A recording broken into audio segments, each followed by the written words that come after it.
Hi guys! Magandang umaga! Welcome back po dito sa Gandara SRU channel for Showbiz Update. Andito na naman nga po akong muli nagbabalik ang nagmamaganda ng inyong kachismosang Kim Pao. Wala na pong iba si Gandara upang magatid sa inyo ng latest update and fresh happenings patungkol kina Kim Chiu and Paolo Avellino.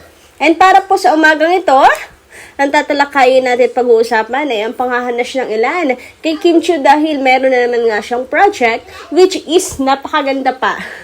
Talagang napakalaking proyekto ang The Alibi with Paolo Avellino. And syempre, ang pagkakaroon po ng award nila Kim and Paolo na talaga namang masasabi mo na napakahusay nilang dalawa at in-demand talaga ang dalawa. Mahal na mahal sila ng mga fans. Pero bago po ang lahat, sa mga di pa nakaka-subscribe dito sa ating channel, paki-click lang po tayo ng subscribe button at notification bell na nariyan sa baba para mag-i-updated po kayo at ma-notify tuwing may bago tayong chika at balita hinggil sa Kim Pao. Basta mga balita na may kinalaman kina Kim Chiu and Paolo Avellino, sagot na po natin yan. So, this morning, unahin nga natin itong komento ni Madam Michelle Clerigo. Sabi ni Madam Michelle dito, ayaw kasi ni Pao sa malandi daw. Yung una pa lang ay nagpapahiwatig na ng feelings kay Kim or si Kim. Hindi siya pinapansin noon kahit papansin na siya dito. Pwede! Kaya pala, lalong na-inlove si Paolo kasi hindi naman talaga easy to get si Kim Chiu. Kahit magpapansin siya dyan. Naalala ko yung mga stolen shots kay Paolo Avellino. May pasimpleng sulyap, may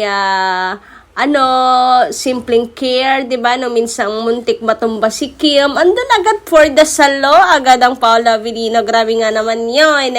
Ang dami talagang nakautingin din si Paolo Avellino kay Kim. Masasabi mong talagang yung feelings niya dito hindi talaga nawala. Isa sa dahilan ay gusto niya makatrabaho si Kim, kaya lumipat ang ABS at ang tagal bago natupad. yung tipong hindi na niya akalain na matutupad pa, ay kay Kim pa rin pala talaga ang bagsak niya. Oy, Paolo, baka naman, totohanin mo yan.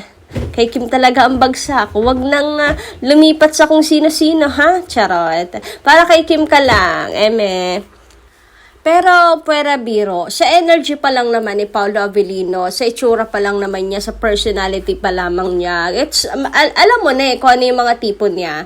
Alam mo nang very dalagang Pilipina, talagang natural na yung kanyang magiging jowa, di ba? Tapos maalaga. Talagang wifey material yung hinahanap niya. Pangmatagalan, hindi yung basta lang ma-label na may jowa, basta lang may ma-jowa, hindi ganun si Paolo Avellino. Halata naman sa personality niya, halata naman sa itsura niya, di ba? And wala naman na dapat silang panahon sa lokohan. Matured and naman na sila, nasa tamang edad naman na. So, tama lang, dapat lang talaga may paplanuhan na rin nila yung ibang aspeto ng buhay nila. 'Di ba?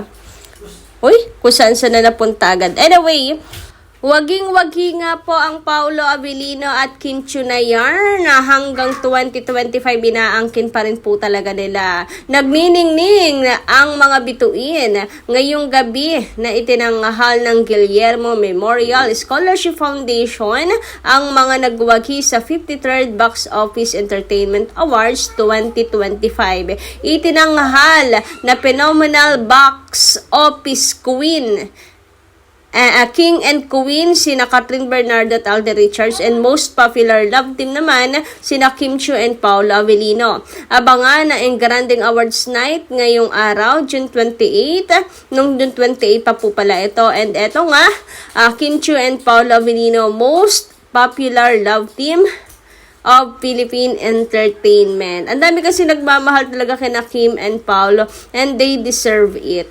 And Best Actress nominees for TV naman po ang itong si Kim Chiu, napakahusay naman talaga, kahilera, Judy Santa Maria, no?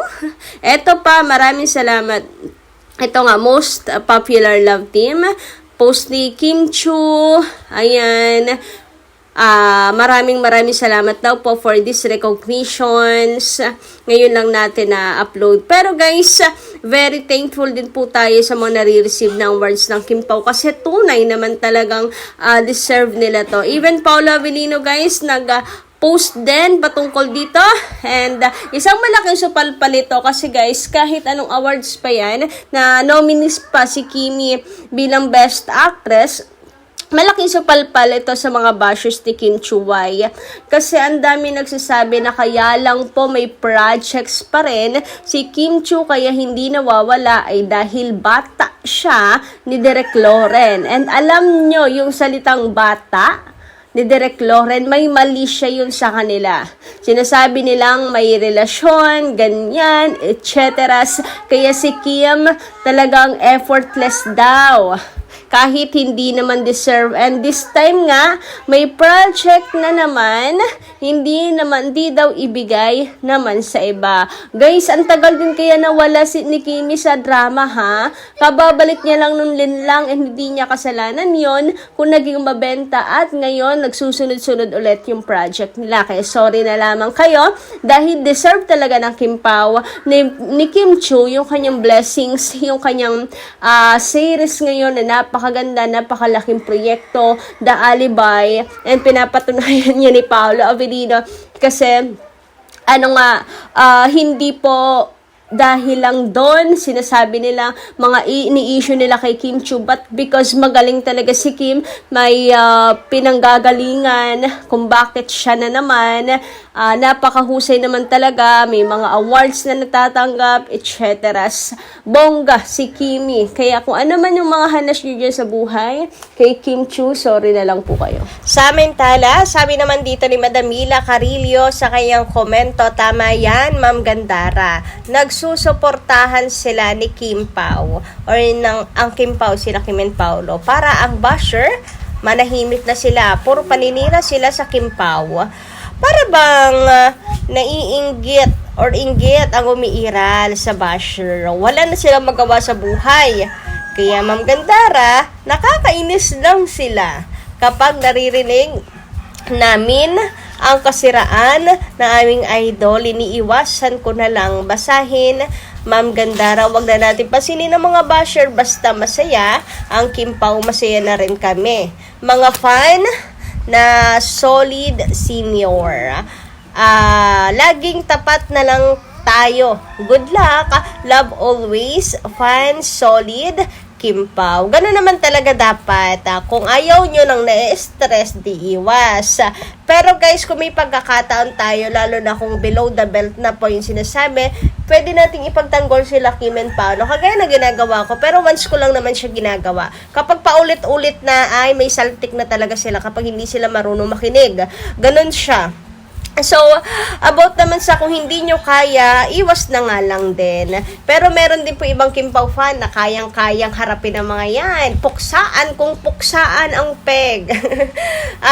Alam mo, natutuwa ako sa mga ganong fans na hindi rin talaga nagpapatalo, lalo na kung alam naman po natin na mali yung sinasabi nila. 'Di ba? Puksaan kung puksaan, kayo lang yung maalam. Sorry na lang, hindi po kami papatalo sa inyo. Bala kayo sa buhay niyong manigas dyan. Samantala, sabi naman ni Madam Helenita Catalasan, magandang umaga. Parang ngayon ko lang ulit nabasa ang comment niyo, Madam Helenita. Good morning, good morning, good morning. Sabi niya, Kim Pao forever. Sa kalam, hindi papatol si Kimi kay Sam Melby dahil may Paolo Avellino na siya. Sa teleserye lang yan. Magdiyosawa na ang Kim Pao at si Sam Melby ay Becky. Kaya nga hiniwalayan ni Anne Cortez. Kim Pao actions speaks louder than words. Hindi na kailangang umamin ang Kim Pao. Nakikita naman sa galaw ng Kim Pao. Sa halikan na lang sa what's wrong with Secretary Kim, halatang in a relationship na. Pero ngayon, magjusawa na. Hoy, grabe naman talaga yon. God bless Gandara and Kim Pao forever. God bless. I'm always praying for Kim Pao. Ayan guys, hanggang dito lang muna aking update. Thank you so much sa inyong pakikinig. Kita-kits tayo sa susunod kong chika. Maraming salamat.